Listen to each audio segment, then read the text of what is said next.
Hello again. Welcome back to week 46 of year 4 of the Religious Education Initiative. This is day 3. We're continuing through the Gospel of John. Last time we saw the Lord and his disciples at the mystical supper, and we saw the Lord assume the role of a slave and wash the feet of his disciples. When Peter protested that this was not appropriate behavior for a king, for the Messiah, and that Jesus should not wash his feet, the Lord told him that if he refused to have his feet washed by him, then he, Peter, would have no part in him. At that point, Peter changed his mind and asked to be washed everywhere, his hands and his face and all of him. But the Lord told him his feet were enough. He was already clean.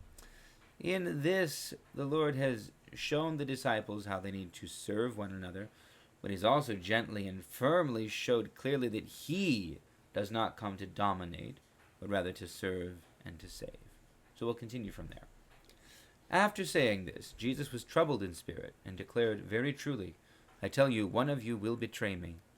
The disciples looked at one another, uncertain of whom he was speaking about. One of his disciples, the one whom Jesus loved, was reclining next to him. Simon Peter therefore motioned to him to ask Jesus of whom he was speaking. So, while reclining next to Jesus, he asked him, "Lord, who is it?" Jesus answered, "It is the one to whom I give this piece of bread when I have dipped it in the dish." So, when he had dipped the piece of bread, he gave it to Judas, son of Simon Iscariot.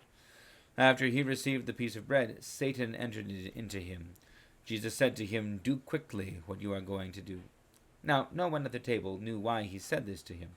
Some thought that because Judas had the common purse, Jesus was telling him, "Buy what we need for the festival," or that he should give something to the poor. So, after receiving the piece of bread, Judas immediately went out, and it was night. When he had gone out, Jesus said, "Now the Son of Man has been glorified, and God has been glorified in him. If God has been glorified in him, God will also glorify him in himself, and will glorify him at once. Little children, I am with you only a little longer. You will look for me, and as I said to the Jews, so now I say to you, where I am going, you cannot come. I give you a new commandment, that you love one another. Just as I have loved you, you also should love one another.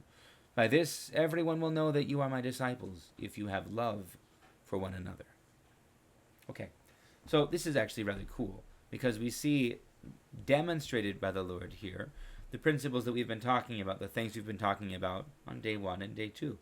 We see Jesus talk about himself as the Son of Man, in whom God the Father is glorified, even as the Son of Man is glorified by the Father. And again, if God has been glorified in him, God will also glorify him in himself and will glorify him at once. This is exactly what St. Irenaeus was saying, showing how the Son is revealed by the Father, and yet the Son himself reveals the Father.